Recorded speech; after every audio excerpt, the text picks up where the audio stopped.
नमस्कार दोस्तों। छोटी कहानी बड़ी सीख में आप सबका प्यार भरा स्वागत है। How are you all? Hope you are doing well. Stay blessed. तो चलिए शुरू करते हैं आज की छोटी कहानी। आज की कहानी एक बिजनेसमैन की कहानी है जिसका नाम था प्रताप। प्रताप का बिजनेस बिल्कुल ही अच्छा नहीं चल रहा था और मान लो बस टूट ही गया था। प्रताप के सर पर 50 लाख का कर्जा भी हो गया था और अब तो लेनदारों के रोज प्रताप को कई कॉल आते अपने पैसे वापस मांगने के लिए। और जब भी ऐसे कॉल आते तो वो लोग प्रताप को बहुत सारी धमकियां देते। प्रताप से यही कहते हैं कि हमारे पैसे लौटा दो वरना तुम्हें जीने के लायक नहीं रखेंगे। बहुत खरी खोटी प्रताप को सुनाते और प्रताप भी अब इन सब बातों से बहुत परेशान हो गया था। प्रताप की समझ में नहीं आ रहा था कि वो आखिर करे तो क्या करे, कहां जाए, कैसे अपने बिजनेस को संवारे। उसकी कुछ समझ में नहीं आ रहा था। बिल्कुल फ्रस्ट्रेटेड एक ऐसी मेंटल कंडीशन में एक दिन प्रताप एक तालाब के किनारे जाकर के वहां की एक बेंच पर बैठ गया था और बैठे बैठे बस यही सोच रहा था कि क्या अब मुझे जीने का कोई अधिकार है? क्या मुझे सही में जीना भी चाहिए? इस तरह का कर्जा मेरे सर पर है, लोग मुझे फोन करके परेशान कर देते हैं। मैं क्या करूंगा अब जीकर? बस अब इसी तालाब में कूदकर जान देने के अलावा मेरे पास शायद अब कोई रास्ता नहीं बचा है। इसी तरह की सोच को लेकर प्रताप वहां बैठा हुआ था और अचानक एक बूढ़े अंकल वहां पर आए और प्रताप की बाजू में आकर के बैठ गए और उन्होंने प्रताप से पूछा, बेटा तुम्हारे चेहरे पर बहुत निराशा छाई हुई है, बहुत दुखी लग रहे हो, क्या बात है? मुझे बताओ, हो सकता है मैं तुम्हारी कुछ मदद कर सकूं। प्रताप को भी पता नहीं क्यों इस बूढ़े अंकल को देखकर ऐसा लगा कि शायद वो अपने दिल की बातें इन अंकल के साथ शेयर कर सकता है। और इस तरह प्रताप ने अपनी सारी कहानी उस बूढ़े अंकल को सुनाई और आखिर में यही कहा कि अंकल मेरी कुछ समझ में नहीं आ रहा है, बस अब तो मेरे मन में ऐसे विचार चल रहे हैं कि मैं आत्महत्या कर लूं। बूढ़े अंकल ने मुस्कुराते हुए प्रताप से कहा, तुम्हें आत्महत्या करने की कोई आवश्यकता नहीं है। और तुरंत उन्होंने अपनी जेब में से एक चेकबुक निकाली और उस चेकबुक पर उन्होंने अपने दस्तखत किए और लिखा R.K. अग्रवाल। उसके ऊपर एक अमाउंट भर दिया और वो चेक काटकर उन्होंने प्रताप के हाथ में दे दिया और कहा, बेटा इसे रखो। प्रताप ने चेक अपने हाथ में लिया और देखा उसके ऊपर लिखा था R.K. अग्रवाल, इस तरह की सिग्नेचर की हुई थी। और तुरंत प्रताप को लगा ये तो बड़ा पहचाना सा जाना माना नाम है। उन्होंने पूछा, अंकल आप कौन है?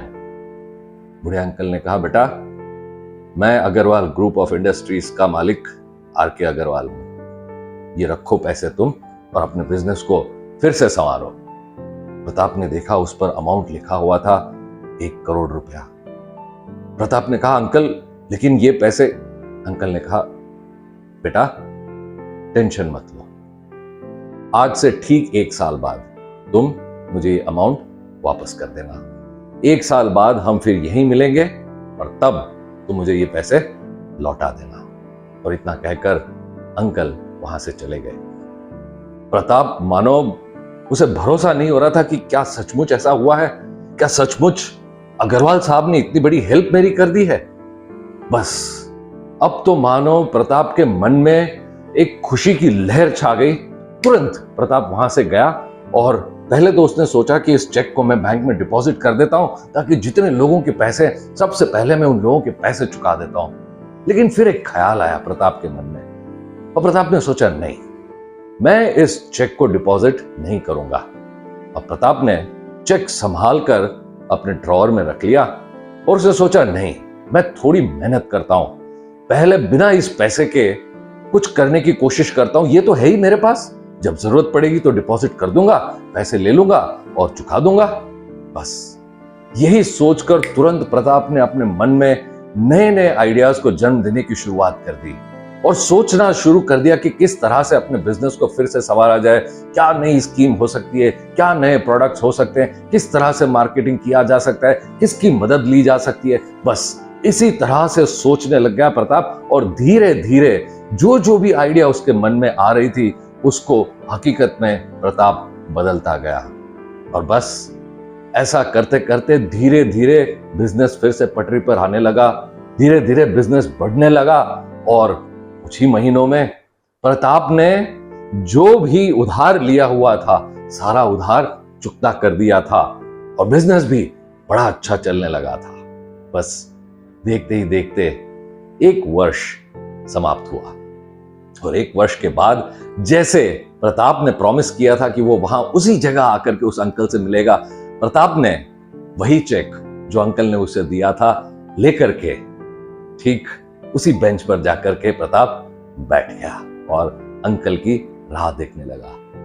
कुछ ही देर में वो अंकल वहां पर आए और आकर के प्रताप के बाजू में बैठे, और प्रताप ने भी तुरंत अपनी जेब में हाथ डाला।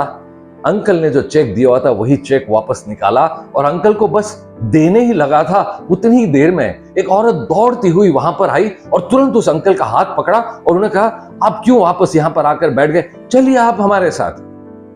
प्रताप की कुछ समझ में नहीं आ रहा था कि ये क्या हो रहा है, और तभी उस औरत ने प्रताप से कहा, बेटा माफ करना, ये अंकल जो है ना, ये हम यहाँ पर एक आश्रम चलाते हैं बस कुछ ही दूर पर, उसी आश्रम में ये अंकल वहां पर रहते हैं, इनकी याददाश्त चली गई है बेटा, और हमारे आश्रम में ऐसे कई उन्हीं की उम्र के लोग हैं जिनकी याददाश्त नहीं है, और हम उन्हीं की सेवा करते हैं। ये जो अंकल है ना, ये बार बार वहां से पता नहीं चले आते हैं। ये अंकल अपने आप को अग्रवाल साहब समझते हैं, जो अग्रवाल ग्रुप ऑफ इंडस्ट्रीज के मालिक है ना, अपने आप को वही समझते हैं, और बस हमेशा ये चेकबुक अपने जेब में लेकर घूमते हैं, जो भी मिलते हैं उनको चेक काट काट कर दे देते। बेटा माफ करना, इन्होंने तुम्हें भी परेशान कर दिया। और ऐसा कहकर उस बूढ़े अंकल को लेकर वो औरत वहां से चली गई। प्रताप सोचता रह गया कि ये जीवन में उसके साथ कैसी घटना बन गई। तो दोस्तों, इस छोटी सी कहानी की बड़ी सीख क्या है?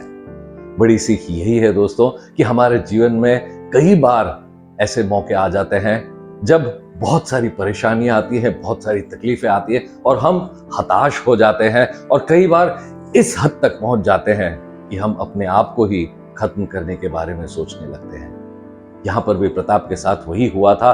खैर, यहां पर तो उसे वो एक चेक मिल गया था, और उसके आधार पर प्रताप ने इतना बड़ा काम कर दिखाया उस चेक को बिना यूज किए हुए।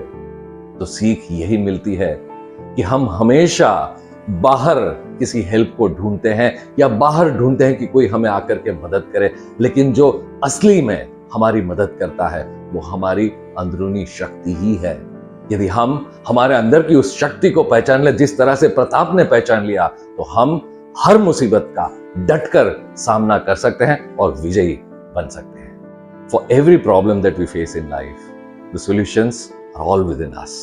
What is needed is to recognize our inner strength to overcome any challenge that we face. Namaskar.